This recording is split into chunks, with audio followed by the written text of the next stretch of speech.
Slow living doesn't have to be anything complicated. You don't need to live in a cottage in a remote farm or move to a cabin in the woods. You don't need to get rid of your smartphone, drastically change your life, or quit your job. Even though all of those things could be amazing, they are just not necessary for living with intention and purpose. A common misconception seems to be that slow living is doing nothing at all, being idle. But in reality, it just means focusing on those things that are important to you. For me, being surrounded by clutter and mess takes a lot of energy and headspace. So I wanted to clean my art studio today, to make space for creativity.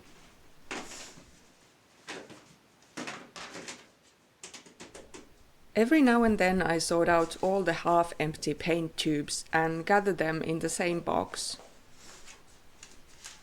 It makes it easier to stay on track what I have and also to use those leftover paints before buying new ones.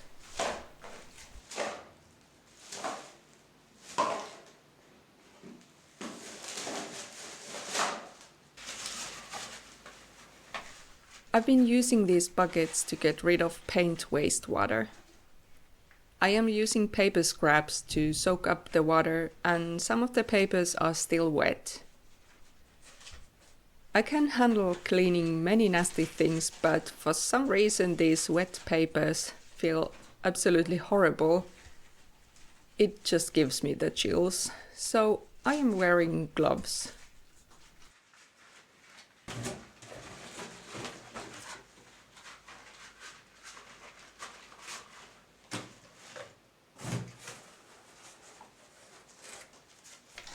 Since you are here, you are probably also interested in slow and simple living, and I wonder what that means to you.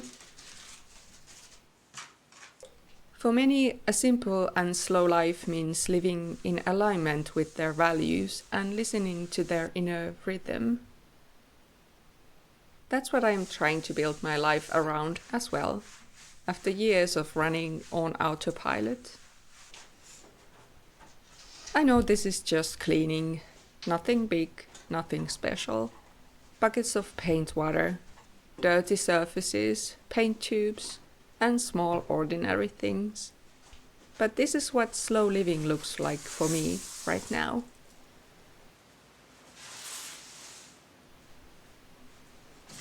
I enjoy these quiet moments when I can simply sink into the process without any external pressure or schedules.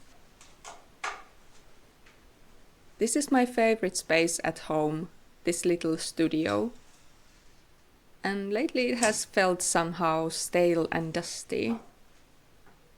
It hasn't been incredibly dirty or cluttered, but it's just that there is this feeling of tiredness and old energy.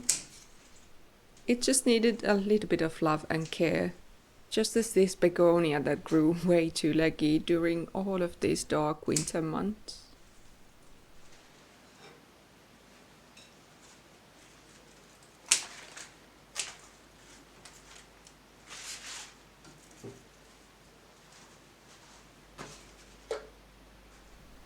I'm not a minimalist, as you can probably tell, but I believe it is very healthy to go through your belongings every now and then. We often have so much more stuff than we think, and the more we have stuff that bothers us, the less we can actually enjoy our homes and surroundings.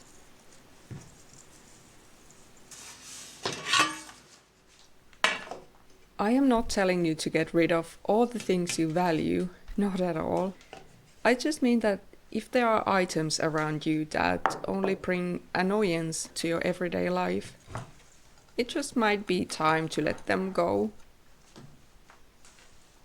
Letting go of unpleasant things often feels surprisingly relieving.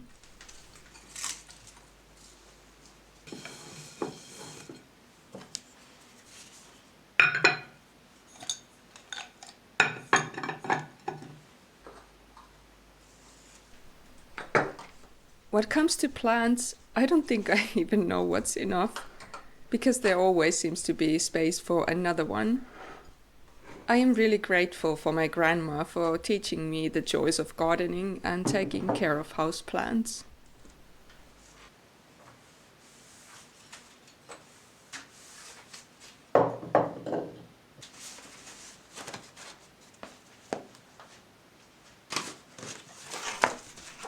You've been watching me clean 5 minutes straight, and I hope you are not bored out of your mind.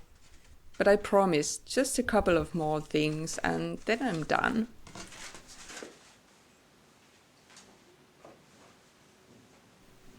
This chair was left on the balcony by the previous tenants. They didn't want it back, and somehow it has become both mine and my dog Rölli's favorite spot. We are always racing who gets there first. I don't mind that there are paint stains here and there, but sometimes I like to wipe them away. There is something satisfying about cleaning those little random marks.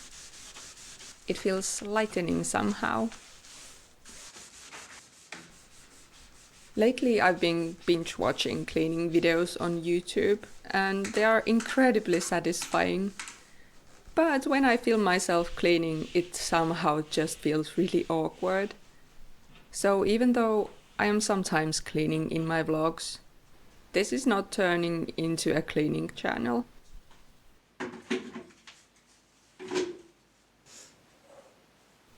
But hey, for now, the studio is finally clean and everything feels so much brighter and lighter. And I am quite happy how everything turned out. Did you ever start something and then you realize that, okay, well, it's been hours and I lost the track of time? Yeah, it seems to happen a lot. I am so sorry, I totally forgot to film the before, but here is the studio after hours of cleaning.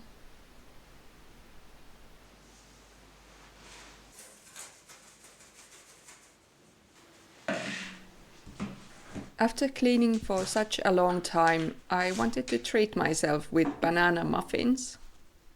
This is my favorite recipe because it is very simple and easy. And I always seem to buy way too many bananas. Or maybe I just buy too much of them so I can bake. I am not completely sure. My friend lives in the same building and we have created this amazing habit to drop off something warm at each other's door whenever we bake. It is such a nice tradition because baking is even more fun when you can share it with others.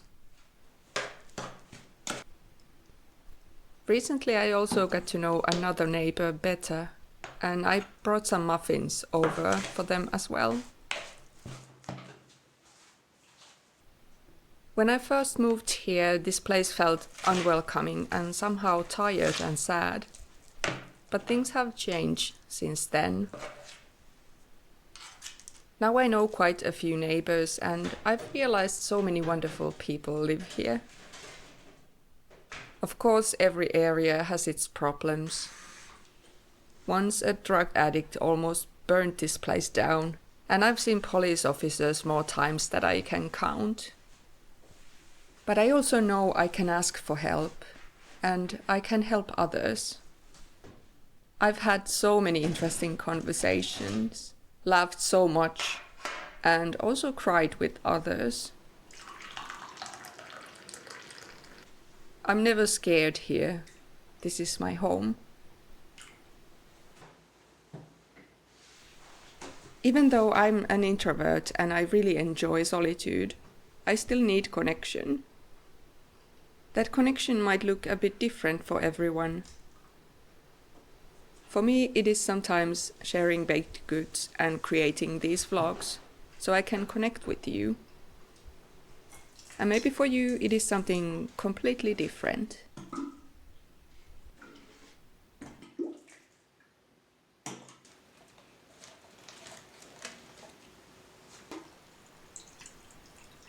There are no rules in slow and simple living. You can still dream of that cabin in the woods while living a simple life in the city. Focus on those things that bring you the sense of peace and purpose right now. Maybe today it is cleaning and making a good cup of coffee, and it is enough.